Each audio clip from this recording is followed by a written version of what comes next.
빌립보서의 주제는 기쁨입니다. 기쁨. 많은 사람들이 빌립보서의 주제가 기쁨이라는 것에 동의하지요. 총 4장밖에 안 되는 이 빌립보서에 이 기쁨이라는 단어가 17번이나 쓰이고 있습니다.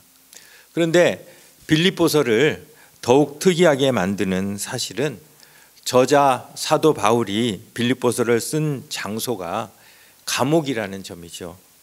감옥에 갇힌 자가 감옥 밖의 사람에게 기뻐하라고 권하는 편지이기 때문입니다.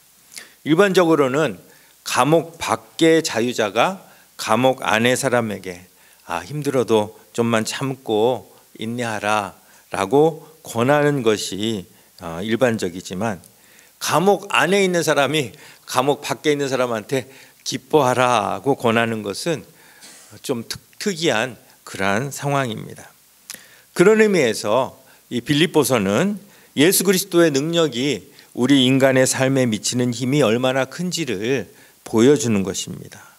그리스도 안에 있는 사람은 아무리 힘들어도 자기의 형편과 상황에 연연하는 것보다는 그 가운데서도 오히려 다른 사람을 그리스도의 능력으로 인도하는 그러한 삶을 살 수 있다는 것을 바울이 몸소 보여주기 때문입니다. 바울이 쓴 많은 서신서가 있습니다. 그런데 왜 빌립보서만 유독 기쁨에 대해서 그렇게 강조를 하는 것일까요?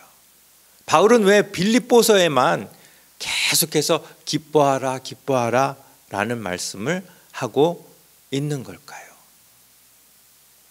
그 이유가 뭘까 제가 생각을 해봤어요. 그랬더니 한 2가지 이유가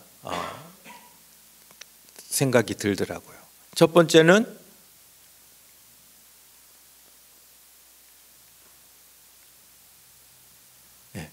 빌립보서를 쓸 때 바울이 갑자기 감옥 안에서 주체할 수 없는 그러한 기쁨을 느꼈기 때문에 그 기쁨을 빌립보 교회에게 전달하고 싶어서 이렇게 썼다.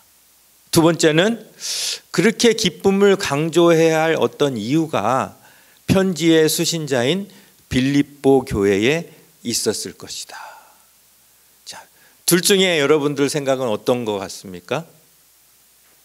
그냥 고개만 끄덕거리시는데, 자, 둘 중에 2번일 것 같죠. 저도 그렇습니다. 저도 그렇게 생각이 됩니다. 다시 말하면 빌립보 교회가 기쁨을 잃어버리는 상황을 지금 맞고 있는 것입니다. 그래서 바울은 빌립보 교회가 기쁨을 회복하기를 간절히 원하는 마음으로 이 빌립보서를 썼을 것이다 라고 생각하는 것이 타당한 것이죠. 자, 그렇다면 빌립보 교회는 왜 기쁨을 잃어버렸을까요?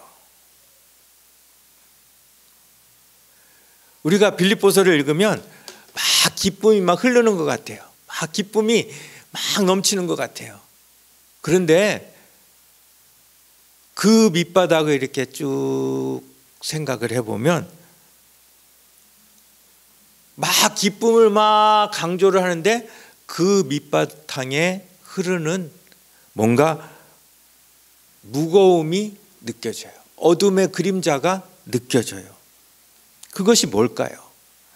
자, 빌립보서 전체를 통해서 그 어둠의 그림자가 쭉 있는데 가장 대표적으로 1장 27절이에요. 우리 한번 같이 읽어보겠습니다.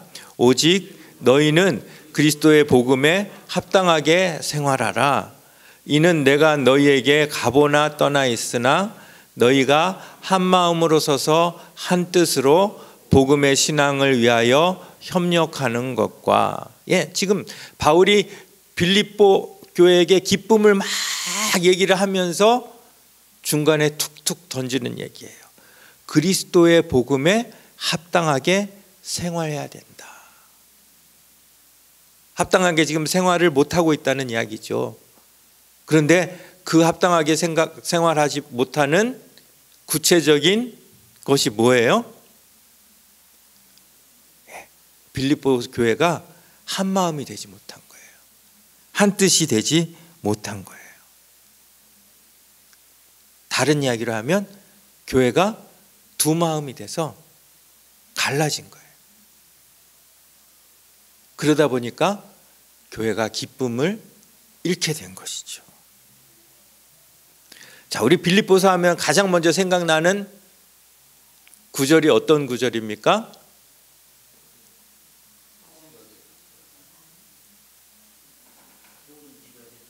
모든 지각에 뛰어나신, 그 말씀. 또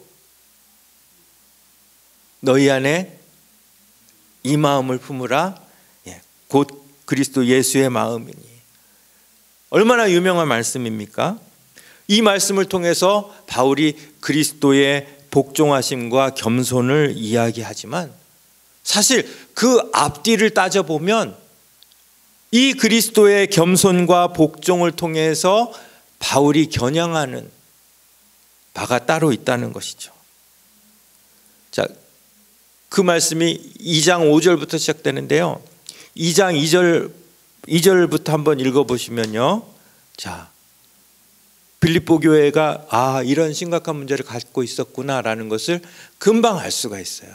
한번 2장 2절부터 같이 읽어볼까요? 시작. 마음을 같이하여 같은 사랑을 가지고 뜻을 합하여 한 마음을 품어 아무 일에든지 다툼이나 허영으로 하지 말고 오직 겸손한 마음으로 각각 자기보다 남을 낮게 여기고 각각 자기 일을 돌볼 뿐더러 또한 각각 다른 사람의 일을 돌보아 나의 기쁨을 충만하게 하라. 그리고 나서 너희 안에 이 마음을 품으라. 곧 그리스도 예수의 마음이니. 그냥 이게 툭 튀어나온 말씀이 아니에요. 예수님의 마음을 품으라는 말은 빌립보 교회에 하나 되지 못한 그러한 문제, 분열과 분쟁의 문제에 대한 답으로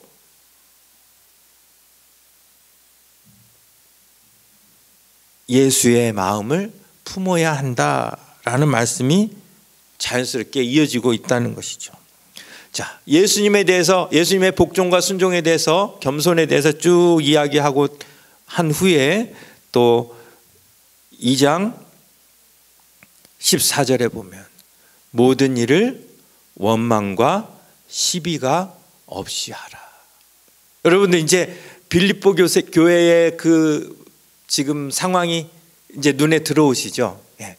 이거를 생각을 안 하면 그냥 지나갈 수 있는 말씀이에요. 그런데 빌립보서를 쓰는 바울의 머릿속에는 온통 분열된 이 빌립보 교회의 문제가 가득했던 것 같아요. 분열은 온 교회의 기쁨을 앗아갔고 그 기쁨을 회복시켜야 된다는 그러한 마음이 바울, 그 편지를 쓰는 바울 가운데 가득했기 때문에 바울은 계속해서 기쁨을 강조하는 거예요. 기뻐하라, 기뻐하라, 기뻐하라. 자, 그렇다면 이 빌립보 교회의 이 분열의 구체적인 원인 제공자가 누구였을까요? 교회의 중심 인물인 두 사람의 이름이 나오죠. 오늘 읽은 4장에 나옵니다. 누굽니까? 그렇죠. 4장 2절에 보면 내가 유오디아를 권하고 순두개를 권하노니 주 안에서 같은 마음을 품으라. 바울의 편지가 도착하면 가장 먼저 교회의 회중 앞에서 읽히게 됩니다. 자, 바울 선생님이 편지를 이렇게 보냈어. 그리고 성도들이 다 귀 기울여 듣고 있는 동안에 이제 그거를 읽게 되죠. 그리고 아마 누군가 그 편지를 필사를 할 거예요. 필사를 해서 우리 교회에 놔두고 그 다음엔 어떻게 됩니까?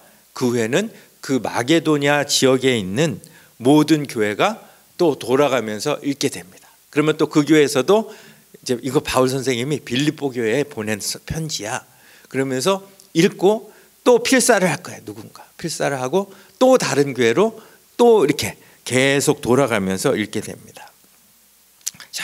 그렇다면 마게도냐에 있는 모든 교인들이 누구의 이름을 알게 돼요?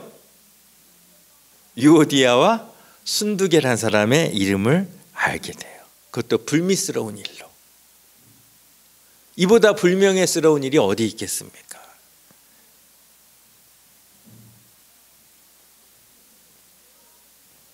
아마 상처받아서 교회를 떠날 수도 있는 그런 편지 아닙니까?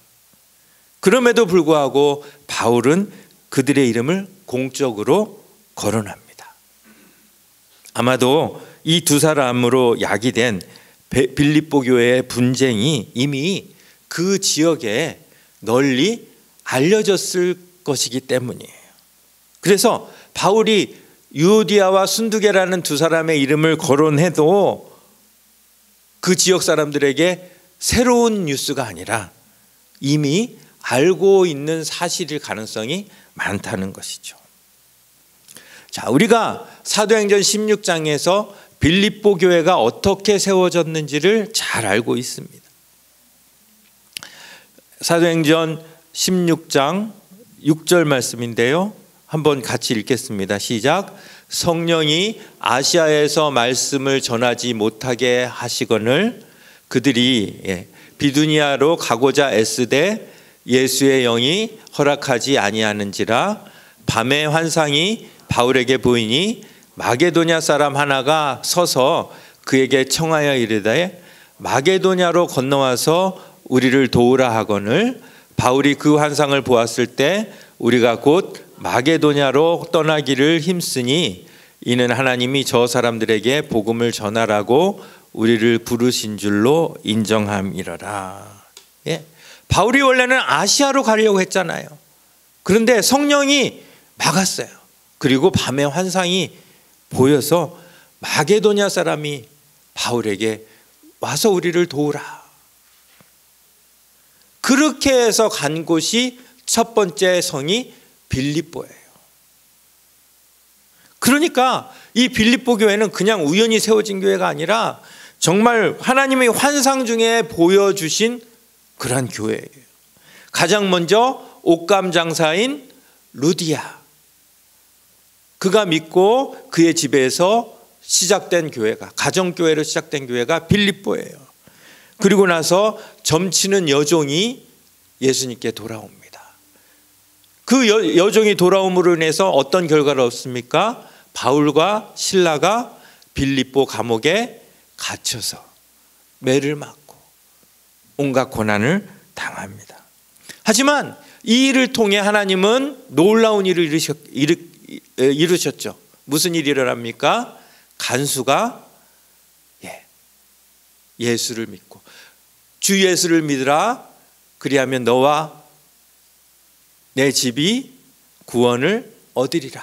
이 말씀이 바울이 간수에게 한 말이에요. 간수와 그의 온 가정이 구원을 받는 그런 역사가 일어난 곳이 빌립보 교회예요. 그러니까 루디아와 귀신 들렸던 여종과 이 간수와 간수 가정, 이들이 빌립보 교회의 최초 멤버였다는 거예요.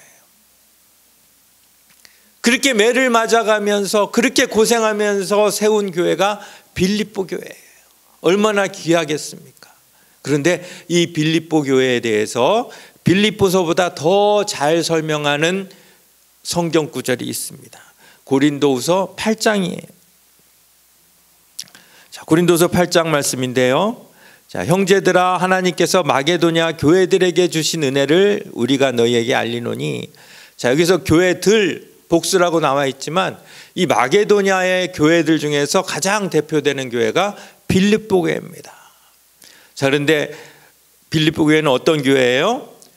환란에 많은 시련이 있었는데, 자, 넘치는 기쁨이 있었어요. 환란과 기쁨은 도저히 매치가 되지 않는 단어예요. 그렇죠? 환란이면 어떤 단어가 매치가 돼요? 낙심, 한숨. 그런데 환란의 많은 시련 가운데서 넘치는 기쁨을 누렸던 교회가 빌립보 교회.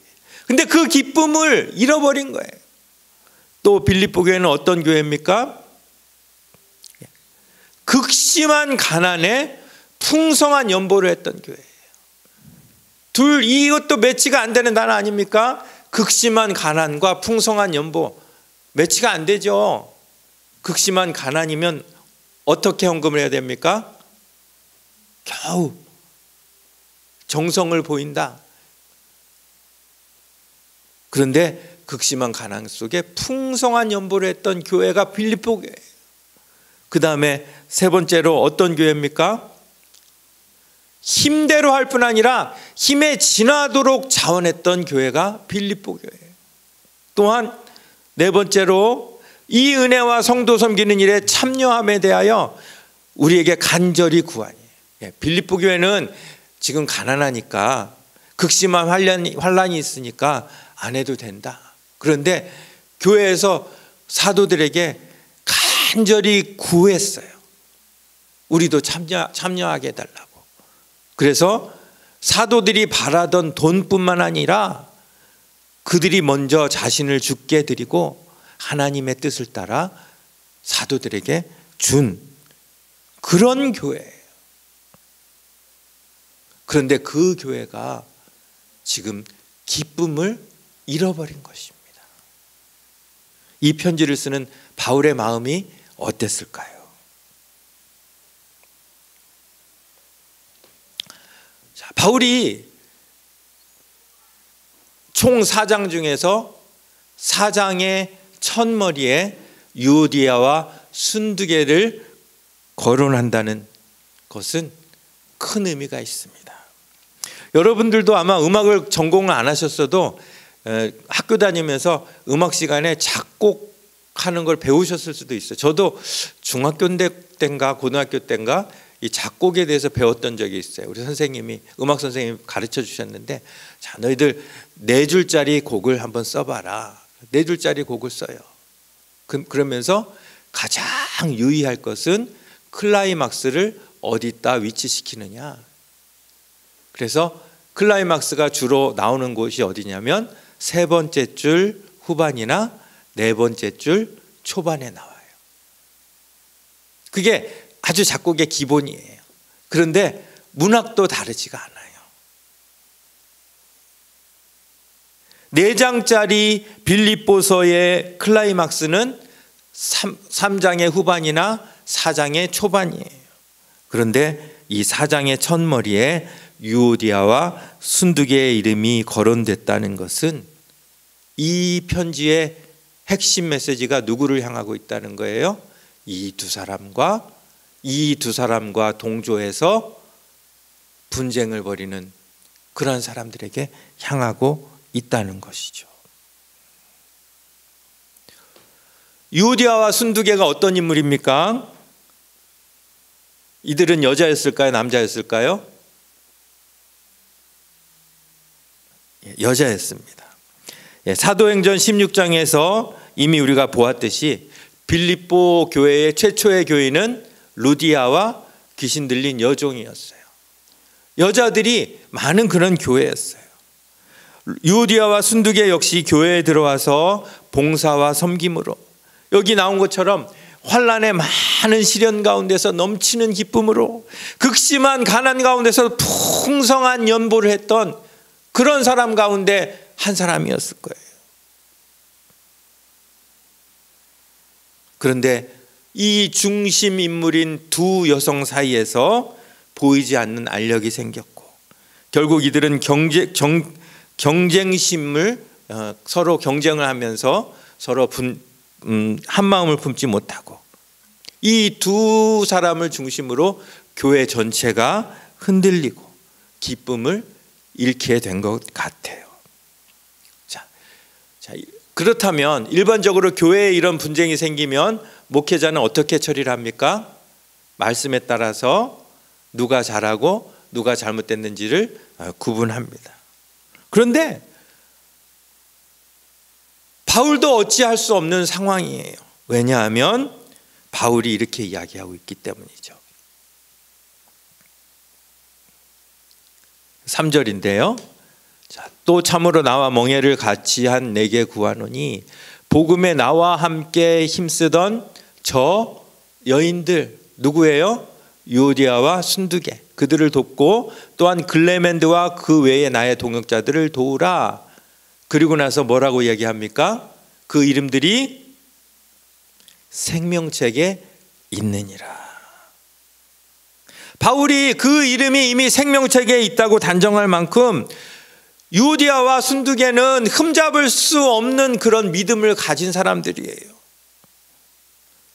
천국이 보증된 이 두 사람이 싸우면서 교회가 둘로 갈라져 기쁨을 잃게 되었다는 것이에요. 빌립보서에서는 기쁨이란 단어가 17번이 쓰였지만 예수 그리스도라는 단어는 1장에만 17번이 나와요. 그리고 예수 또는 예수 그리스도 또는 주라는 표현이 무려 빌립보서 전체에 51번이 나옵니다.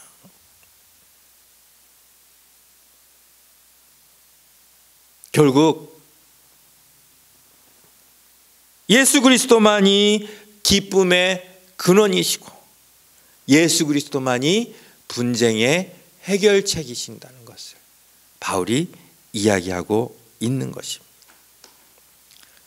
바울은 정말 이 여인들의 이름을 처음부터 거론하고 싶지만 꾹 참으면서 오히려 자기 자신의 경우를 예수 그리스도와 자기 자신의 관계를 통해서 이야기하고 있습니다. 1장 20절 21절 말씀입니다. 우리 같이 한번 읽겠습니다. 시작. 나의 간절한 기대와 소망을 따라 아무 일에든지 부끄러워하지 아니하고 지금도 전과 같이 온전히 담대하여 살든지 죽든지 내 몸에서 그리스도가 존귀하게 되게 하려 하나니 이는 내게 사는 것이 그리스도니 죽는 것도 유익함이라. 바울의 의도가 느껴지십니까? 분쟁을 해결하는 가장 좋은 방법은 그리스도 안에서 죽는 것이라는 거예요. 내가 정말 그리스도를 통해서 그리스도를 위해서 죽는 것도 유익하다고 생각한다면 분쟁에서 뭐 이기고 지는 거 무슨 대수겠습니까? 또 우리 유명한 말씀 2장 5절부터요. 너희 안에 이 마음을 품으라. 곧 그리스도 예수의 마음이니 그는 근본 하나님의 본체시나 하나님과 동등됨을 취할 것으로 여기지 아니하시고 오히려 자기를 비워 종의 형체를 가지사 사람들과 같이 되셨고, 뚱딴지 같이 예수 그리스도가 종의 형체를 가져 사람들과 같이 되셨다는 게 왜 나왔겠습니까? 사람의 모양으로 나타나사 자기를 낮추시고 죽기까지 복종하셨으니 곧 십자가에 죽으심이라. 그러므로 나의 사랑하는 자들아, 너희가 나 있을 때뿐 아니라 더욱 지금 나 없을 때에도 항상 복종하여 두렵고 떨림으로 너희 구원을 이루라. 결국 구원을 이루는 방법이 뭐라는 거예요? 예수님의 마음으로 죽기까지 복종하고 낮아지는 것이라는 거예요.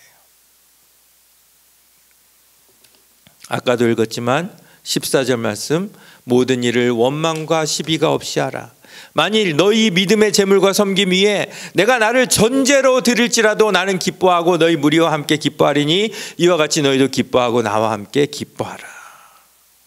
원망과 시비는 기쁨을 빼앗습니다.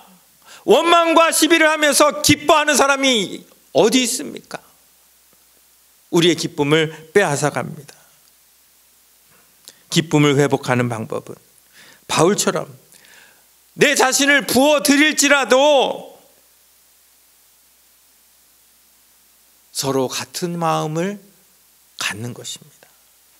바울은 특별히 죽음의 각오 속에서 우러나는 그 기쁨을 이야기합니다. 내가 너희에게 정말 기쁨이 회복되기를 원하는데 그냥 세상적인 기쁨이 아니야. 그리스도처럼 기꺼이 죽기를 각오할 때 우리 마음에 느껴지는 그 기쁨, 그 기쁨을 되찾는다면 너희의 분쟁도 다 해결될 것이고 다시금 빌립보 교회가 주님 앞에서 든든히 서는 그런 교회가 될 것이다. 사람이 싸우고 분쟁하는 것은 살려고 하는 거 아닙니까? 그런데 바울은 죽어야 그 분쟁이 해결된다라고 이야기하는 것입니다. 그러면서 바울이 또 13장에서 이렇게 이야기하죠. 우리 한번 같이 읽어보겠습니다. 시작. 내가 이미 얻었다 함도 아니요 온전히 이루었다 함도 아니라 오직 내가 그리스도 예수께 잡힌 바 된 그것을 잡으려고 달려가노라. 예, 유디아와 순두개는 존경받는 그런 신앙인이었어요. 근데 그걸로 충분하지 않다는 거예요. 이미 얻은 것도 아니다. 이미 온전히 이루은 것도 아니다. 여전히 그리스도께 잡힌 바 된 그것을 잡으려고 달려가야 한다. 그 다음에 17절 18절 같이 읽습니다. 형제들아 너희는 함께 나를 본받으라. 그리고 너희가 우리를 본받은 것처럼 그와 같이 행하는 자들을 눈여겨보라. 내가 여러 번 너희에게 말하였거니와 이제도 눈물을 흘리며 말하노니 여러 사람들이 그리스도의 십자가의 원수로 행하느니라.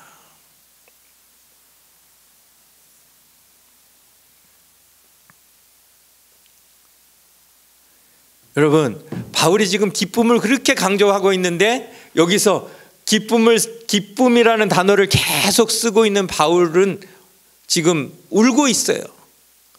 내가 눈물을 흘리면서 말한다.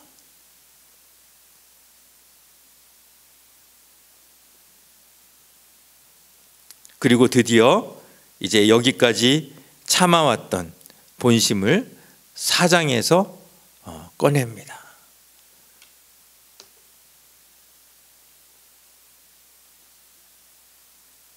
내가 유오디아를 권하고 순두개를 권하노니 주 안에서 같은 마음을 품어야 한다. 사실은 많은 사람들이 빌립보서의 주제를 기쁨이라고 이야기하는데 저는 빌립보서의 주제가 이 4장 2절이라고 봅니다.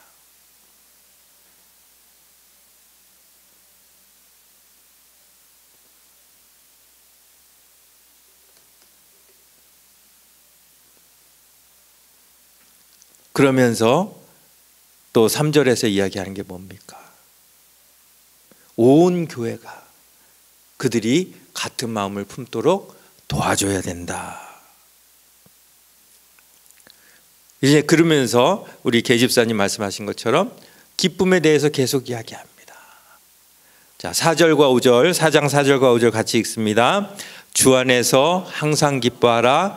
내가 다시 말하노니 기뻐하라. 너희 관용을 모든 사람에게 알게 하라. 주께서 가까우시니라.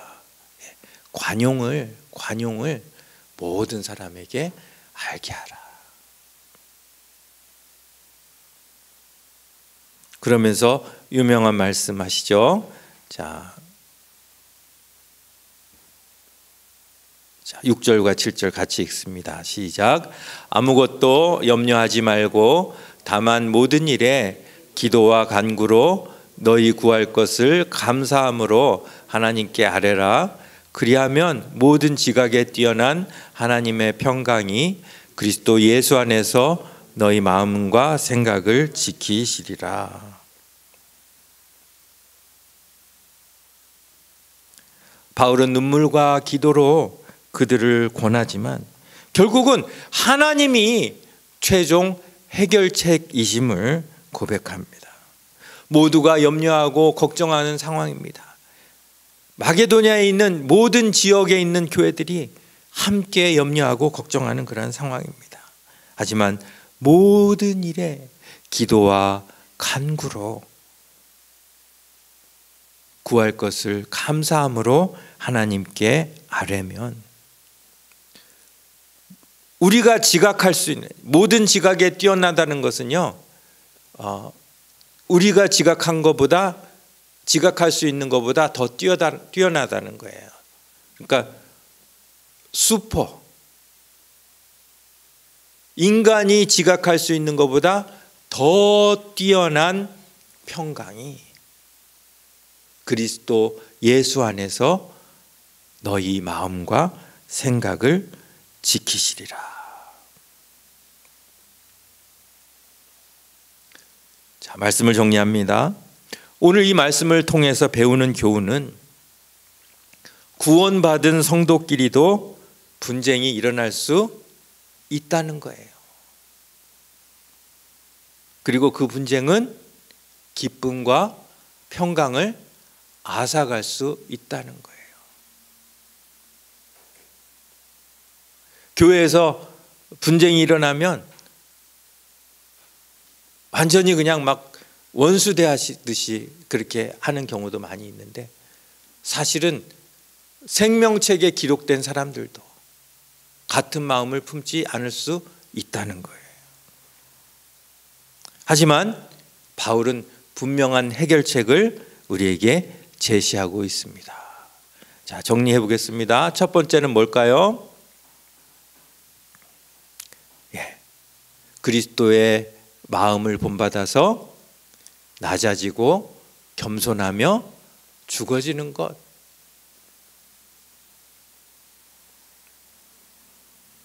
그것이 우리가 기쁨을 회복하는 길이라는 것이에요. 그리고 두 번째는 교회 전체가 해야 되는 일은 뭡니까?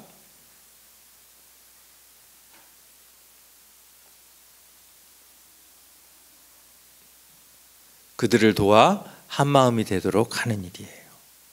그리고 가장 중요한 건 뭘까요? 기도입니다. 기도.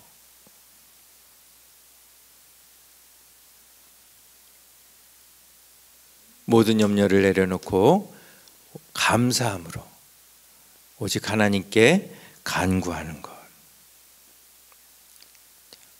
이 편지를 시작할 때는 무거운 마음으로 펜을 들었겠지만 이 4장이 끝날 때 바울의 마음은 이미 평강으로 가득 찼을 것 같습니다. 왜냐하면 하나님께서는 우리에게 평강과 기쁨 주시기를 기뻐하시는 분이시기 때문입니다. 구원받은 형제가 어떻게 이럴 수가 있나? 구원받은 자매가 어떻게 이럴 수 있나? 이러한 생각이 들 수 있습니다. 사람을 보면 그렇게 됩니다. 하지만 하나님을 보면 하나님께서는 우리가 지각할 수 없는, 그것을 뛰어넘는 놀라운 평강으로 우리와 함께 하실 것입니다. 저는 이 말씀을 준비하면서 이 빌립보서 속편이 있으면 참 좋겠다 이런 생각이 들었어요. 후편이. 그래서 유오디아와 순두개가 과연 어떻게 되었을까? 여러분 어떻게 되었을 것 같습니까? 예, 잘 됐을 것 같죠. 예, 저도 그렇게 됐을 것 같아요. 왜냐하면 말씀에는 능력이 있기 때문이에요. 분명히 바울의 권면대로 예수 그리스도를 본받는 마음으로 십자가 앞에 자신을 내려놓고 하나님 안에서 한 마음이 되어서 빌립보 교회를 더욱 든든히 세워갔을 것 같아요. 이런 은혜가 오늘 우리 길교회에도 온전히 함께 하시기를 축원합니다. 아멘. 기도하겠습니다.